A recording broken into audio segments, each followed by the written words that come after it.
गांव की उस सुबह में एक अलग ही सुकून होता था जब सूरज धीरे धीरे उगता था और उसकी हल्की किरणें कच्चे आंगन में फैल जाती थीं। माँ चूल्हे पर रोटियां बनाती थीं और उस धुएं में भी एक अपनापन होता था। मैं नींद से भरी आंखों के साथ बाहर आता था और ठंडी मिट्टी पर नंगे पांव चलने का मजा लेता था। वही मेरा बचपन था, छोटा सा लेकिन बेहद खूबसूरत। मेरा नाम अर्जुन था और मेरी दुनिया बहुत छोटी थी। एक मिट्टी का घर, एक प्यारी माँ, एक मेहनती पिता और दो सबसे अच्छे दोस्त, रवि और छोटू। हम तीनों हर दिन एक नई कहानी जीते थे। कभी खेतों में दौड़ लगाते थे, कभी आम के पेड़ पर चढ़कर कच्चे आम तोड़ते थे, कभी नदी के किनारे बैठकर पत्थर उछालते थे। हंसी इतनी सच्ची होती थी कि पूरे गांव में गूंज जाती थी। गांव के बाहर एक पुराना बरगद का पेड़ था।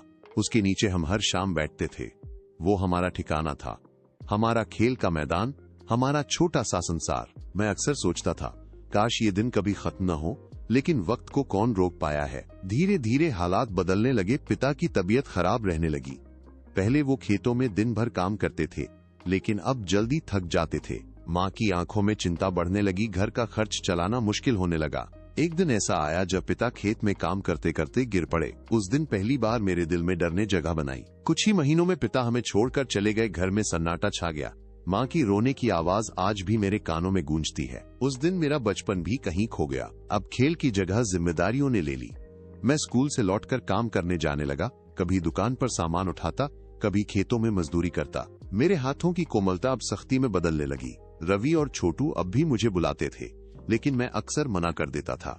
धीरे धीरे वो भी समझ गए और दूर हो गए। एक दिन छोटू ने कहा, तू बदल गया है अर्जुन, अब तू पहले जैसा नहीं रहा। मैं मुस्कुरा दिया, लेकिन अंदर से टूट गया। वक्त बीतता गया और मैं बड़ा होता गया, लेकिन दिल के अंदर एक खालीपन हमेशा बना रहा। माँ बूढ़ी होने लगी थी।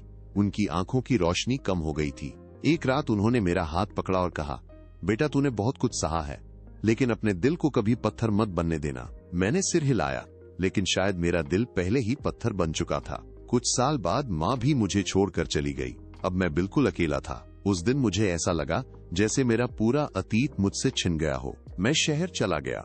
काम की तलाश में शहर की भीड़ में मैं खुद को खोता चला गया। हर दिन एक जैसा होता था, काम, थकान और खामोशी।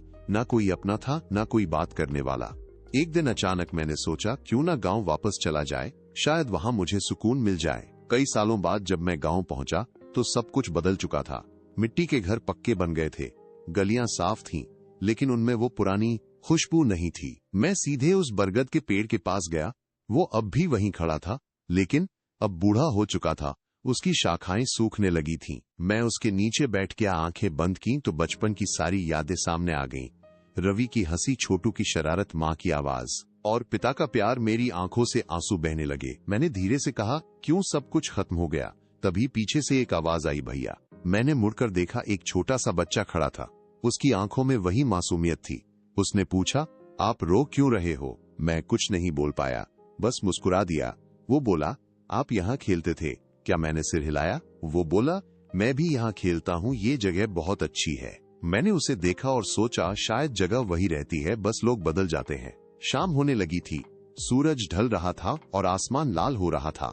मैंने आखिरी बार उस पेड़ को देखा और धीरे से कहा, तुमने मेरे बचपन को संभाल कर रखा, धन्यवाद। मैं वहां से उठकर चल पड़ा, लेकिन इस बार कदम भारी थे, क्योंकि मैं जान चुका था कि कुछ चीजें कभी वापस नहीं आती, जैसे बचपन। आज भी जब मैं अकेला बैठता हूँ तो उन यादों में खो जाता हूँ जहाँ मैं फिर से वही छोटा सा बच्चा बन जाता हूँ, जो बिना किसी चिंता के हंसता था। लेकिन जैसे ही आंखें खुलती हैं, हकीकत सामने आ जाती है और दिल फिर से भारी हो जाता है। तब समझ आता है कि जिंदगी हमें सब कुछ देती है, लेकिन बदले में हमारा बचपन ले लेती है और हमें इतना मजबूत बना देती है कि हम रोना भी भूल जाते हैं। लेकिन सच ये है कि हर इंसान के दिल में एक बच्चा हमेशा जिंदा रहता है, जो कभी कभी चुपके से रो लेता है, और वही आंसू हमें याद दिलाते हैं कि हमने कभी सच में खुशी जी थी।